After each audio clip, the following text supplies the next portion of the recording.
పేదవాడి పక్షాన నిలబడతాం, ప్రజా గొంతుకై నినదిస్తాం. వాయిస్ ఆఫ్ వాయిస్లెస్, తెలుగువారి మనస్సాక్షి సాక్షి టీవీ. సాక్షి టీవీ ప్రసారాల కోసం మీ స్థానిక కేబుల్ ఆపరేటర్ను వెంటనే సంప్రదించండి. ఎగువన కురుస్తున్న భారీ వర్షాలకు గోదావరికి వరద పెరిగింది. పోలవరం వద్ద గోదావరి నదికి వరద పోటెత్తింది. అటు ధవళేశ్వరం కాటన్ బ్యారేజీ వద్ద కూడా గోదావరి పరవళ్లు తొక్కుతుంది. ఇక అల్లూరు జిల్లాలో కూడా గోదావరి, శబరి నదులు ఉధృతంగా ప్రవహిస్తున్నాయి. దీంతో భవిలీన మండలాల ప్రజలు భయాందోళనకు గురవుతున్నారు. సంబంధించి పూర్తి డీటెయిల్స్ మా కరెస్పాండెంట్ పోతురాజు మనకు అందిస్తారు. పోతురాజు, గోదావరి అలాగే శబరి నదులు కూడా ఉధృతంగా ప్రవహిస్తున్న పరిస్థితి కనిపిస్తుంది. డీటెయిల్స్ అండి. కార్తీక్, ప్రధానంగా చూసుకుంటే కనుక ఇటు ఉభయ గోదావరి జిల్లాలో చూసుకుంటే ఏలూరు కానీ, ఇటు తూర్పుగోదావరి జిల్లా, అటు అల్లూరు సీతారామరాజు జిల్లాకు సంబంధించి కూడా గోదావరి, ఇటు శబరి నదికి సంబంధించినటువంటి వరద ఉధృతి కూడా కొనసాగుతుందని చెప్పొచ్చు. ఇప్పుడు చూసుకుంటే కనుక భద్రాచలం వద్ద 47 అడుగులకు సంబంధించినటువంటి నీటి మట్టం చేరుకుంది, వరద నీటి మట్టం. దాంతో కూడా మొదటి ప్రమాద హెచ్చరిక అక్కడ కొనసాగుతుందని చెప్పొచ్చు. దిగువకు చూసుకుంటే కనుక పోలవరంకి వచ్చేసరికి చూస్తే కనుక పోలవరం వద్ద కూడా గోదావరి వరద ఉధృతి కొనసాగుతుండటం కూడా అధికార యంత్రాంగం అప్రమత్తం అయ్యారు.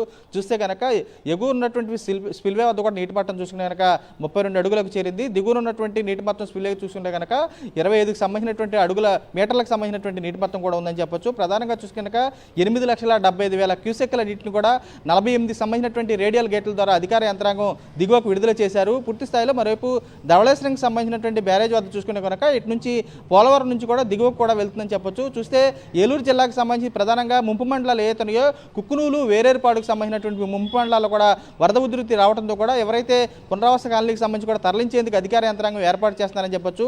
ఏదైతే భద్రాచలం వద్ద కూడా 55 అడుగులకు సంబంధించినటువంటి నీటి మట్టం చేరితే కానీ ఇక్కడ ఉన్నటువంటి ఏదైతే ముంపు మండలాలు ఉన్నాయో కుక్కునూరు, వేలేరుపాడుకు సంబంధించినటువంటి వారు కూడా వచ్చే పరిస్థితులు పునరావాస కాలనీలకి. ప్రధానంగా చూసి కనుక వేలేరుపాడు, రుద్రంకోట గ్రామాలకు సంబంధించినటువంటి చూస్తే కనుక గ్రామాలకు వెళ్లే రహదారి నీటి మునుగుడంతో 18 గ్రామాలు కూడా రాకపోకలు నిలిచిపోయాయి. మరోవైపు ఏదైతే దాచారం సంబంధించినటువంటి గుండేటి వాగు ఏదైతే ఉందో ఆ వాగు వద్ద కూడా కల్వర్ట్పై నీటి రావడంతో కూడా అక్కడ ఉన్నటువంటి 15 గ్రామాలకు కూడా రాకపోకలు నిలిచిపోయాయని చెప్పొచ్చు. ప్రధానంగా పునరావాస కేంద్రాల విషయంలో అధికార యంత్రాంగం పూర్తిగా అప్రమత్తమై ఇక్కడ ఉన్నటువంటి ఏదైతే ఏలూరు జిల్లాకు సంబంధించి కొంత ప్రభావం తక్కువగానే ఉంటుందో ఉన్నటువంటి పునరావాస కేంద్రాలు కూడా వారికి నిత్యావసర వస్తువులు అందించేందుకు ఏర్పాట్లు చేస్తున్నారు.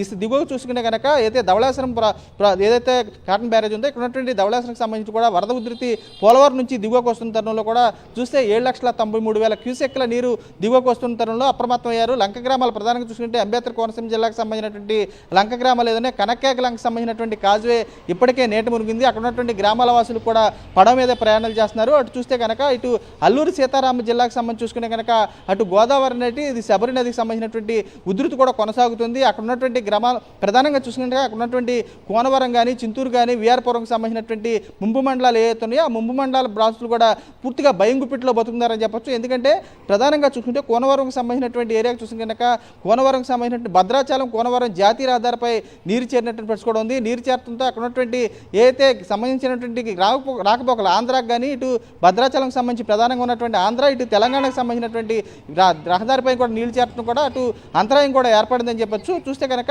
క్షేత్రస్థాయిలో కూడా అధికార యంత్రాంగం కూడా ఇక్కడ ఉన్నటువంటి ప్రజలను కూడా అప్రమత్తం చేస్తారని చెప్పొచ్చు. చూస్తే మరోవైపు కోనవరంలో ఉన్నటువంటి శబరి గోదావరి నది సంగమం అవుతుంది, అక్కడ కూడా 41 అడుగులకు నీటి మట్టం చేరింది. పూర్తి స్థాయిలో కూడా కొండ్రేటికి సంబంధించినటువంటి ఏదైతే వాగులు ఉన్నాయో పూర్తిగా వాగులన్నీ కూడా ఉధృతంగా ప్రవహిస్తున్నాయి. ప్రధానంగా చూసుకునే కనుక అల్లూరు సీతారామ జిల్లాకు సంబంధించినటువంటి సుమారు ముంపు మండలాలు ఏవైతున్నాయో ఆ ముంపు మండలాలు 80 గ్రామాలకు సంబంధించినటువంటి రాకపోకలన్నీ కూడా నిలిచిపోవడంతో కూడా అధికార యంత్రాంగం వారిని కూడా అప్రమత్తం చేస్తున్నారు. మరోవైపు 10 రోజులుగా కూడా చూస్తే వరద నీరు పూర్తిగా పెరుగుతూ తగ్గుతూ ఉండటంతో కూడా ముంపు గ్రామాల వాసులు కూడా పూర్తి భయాందోళన వాతావరణం నెలకొన్న పరిస్థితి కనపడుతుంది. కార్తీక్.